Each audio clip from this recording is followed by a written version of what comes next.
So let's do a screen recording just using the VLC media player. Just gonna open that. So you need to go to Media and open Capture Device. And change this to Desktop. Then you need to set frame rate. So I'm just going to set this to 25. And then actually need to change this to Convert. These are the settings you want. Video H.264, MP4, just like that. And then browse to find where you want to place the file, and then just name it something. So you press start, it's going to start recording. So it seems just like nothing happens, but now it's actually recording in the background. So you can just leave that player there or hide it away. And then just proceed to showing your work. So open up Maya, and I want you to, in Maya, I want you to show also the wireframes. So you can select the model or actually go to shading wireframe unshaded. And then, yeah, just proceed to discuss your work. Maybe you want to make some notes beforehand, just reflect a little bit before you start actually recording. And then when you're done, hit stop and the file will be saved. Recording screen, just open that in VLC again. And there we go. There's the file. So now, normal video file, hit save it anywhere. To see how we can bring this into something like Adobe Premiere and edit it. Just gonna select new project. Just store it somewhere. Select folder and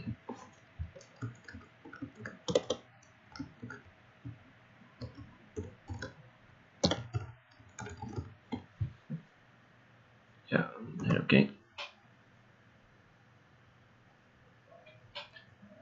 So then we can go import, and I'll quickly just select recording screen, open. So import the file, and I can drag it onto the timeline. So go to sequence, settings. This should match the video now. So it's 25 frames per second, which I set it to, and it's full HD.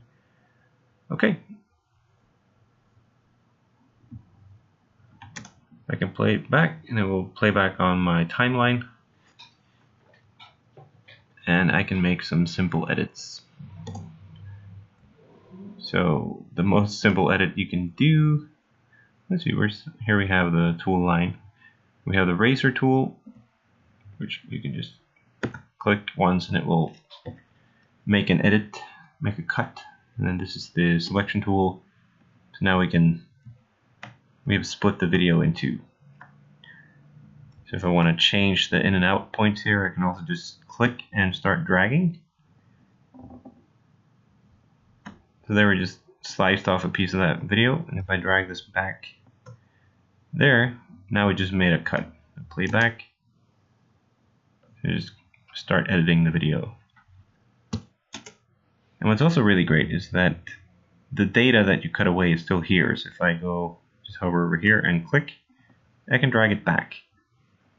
If I want to change the end point again, or change the out point. So even if you make cuts, the data is still there.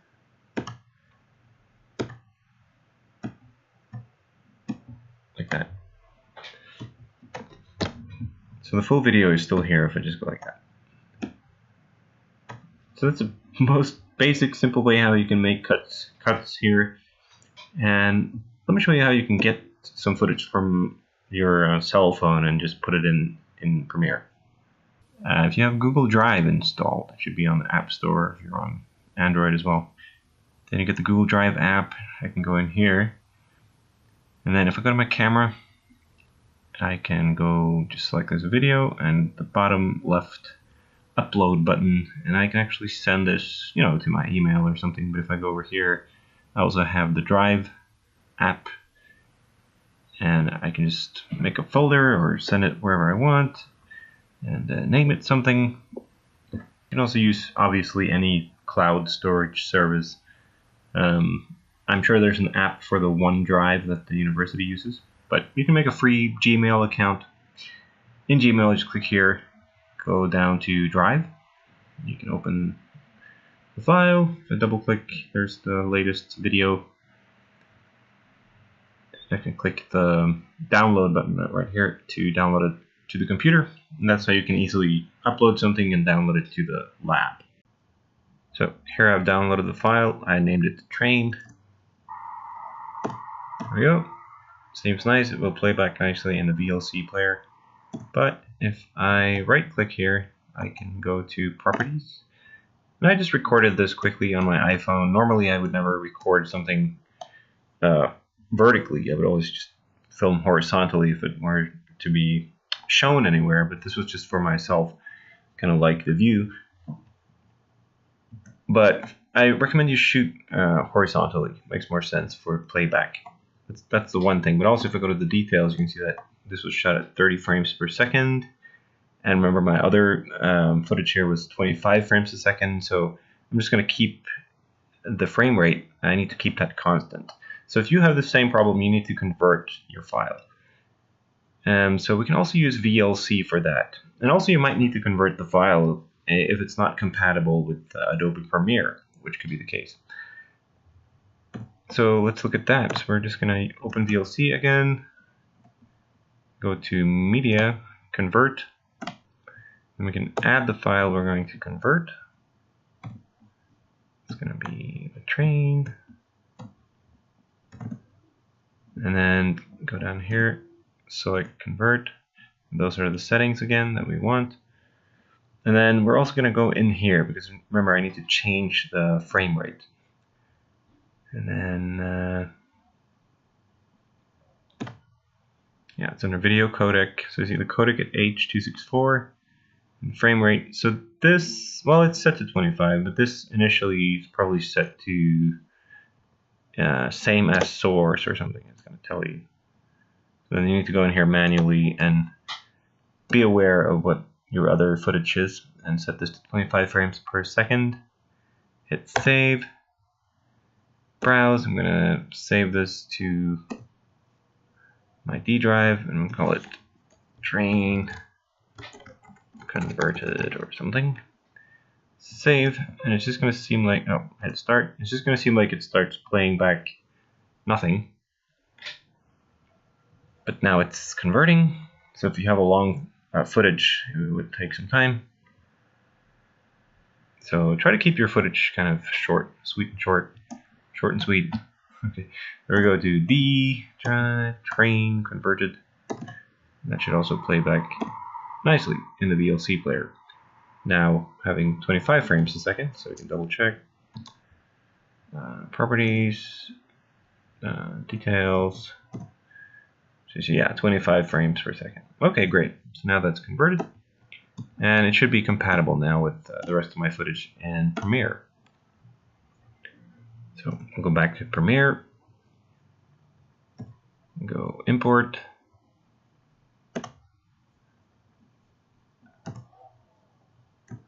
Train Converted, and that should match nicely, so I can drag it on here.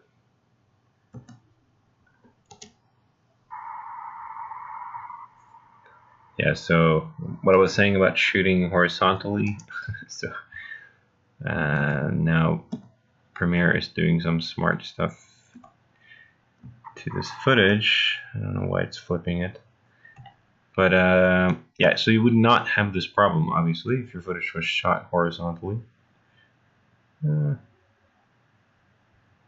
know why it's doing that. But it's probably an easy fix.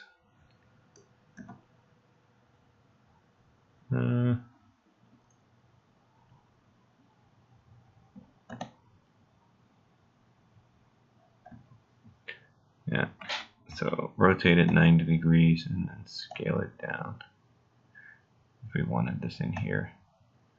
See what's the exact scale? I don't know. So anyways, but yeah, so you probably don't have to worry about that. There's the footage. Yeah, so this footage then would obviously be a footage of you talking into your phone and reflecting upon your work. So just imagine that the sound of this train is the sound of your voice talking about your project. So what I would recommend doing is actually, if you want to be doing a screen recording and record your voice at the same time, you can just start recording using your iPhone and at the same time start the screen recording. That way you'd have the screen recording and you'd have your voice talking over it, and then you could cut between it. So let's say now we want the sound of the train, which would be the sound of your voice, and put that over this screen recording. Then I can click and drag and hold. You can see that I can move it up a layer. So whatever on top, when I play back, hitting spacebar, that's going to be the footage that's shown. So this is a little confusing because part of the footage is invisible. But you just try this with your footage. You can see that whatever's on top is visible and what's underneath is not.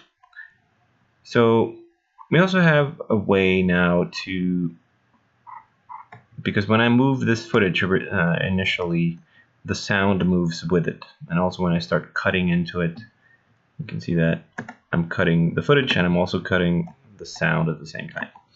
But there is a way, undo, Control Z. There's also a way to unlink the sound. So first you probably just want to get it the way, you know, you're happy with the placement of the sound. But then we can go and click up here where it says unlink. Now they're not linked. So I want to be careful with just dragging this over here or changing it slightly, because then I'm obviously changing the timing and the audio will not be in sync.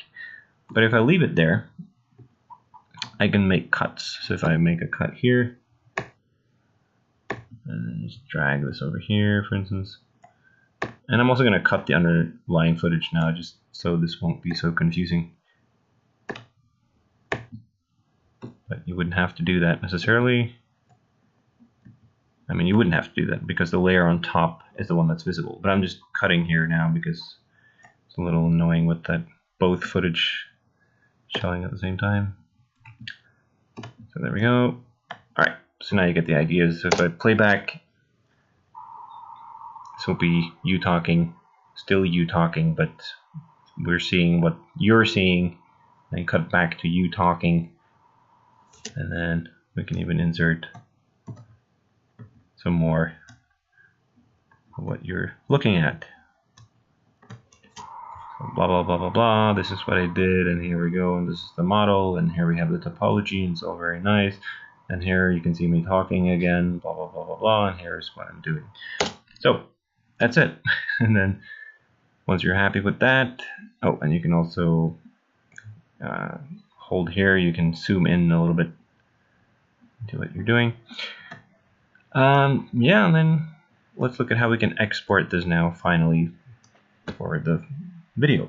To get this out of here, you can set an in point and an out point. Typically that would probably be at the beginning of your timeline. Press I for in, and then go to the end. You can hold shift also to snap, and then press O, so that's the out point.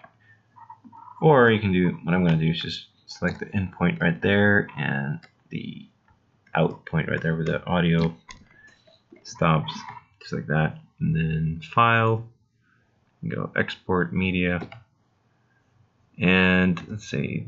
So initially, you know, what I would have done is select QuickTime, and then I would have found the codec here, which would I want H.264, and it's not showing up here. So don't know why they're doing this, but we can select H.264 here and go find preset here, which would be we can use HD 1080 P. So this is progressive 1080 full HD at 25 frames a second. So that matches the settings, full HD, 25 frames a second again. We're paying attention to that. And the rest should be fine. So that's okay. Export video, export audio is going to be in MPEG-4. Good. Looking good. So then export, and we can name it something. So this would be, you need to pay attention to the naming conventions. So VFX, and then enter the number, and then I'm going to put just reflection video 1. Yeah, just refer back to the naming convention. Hit save and export.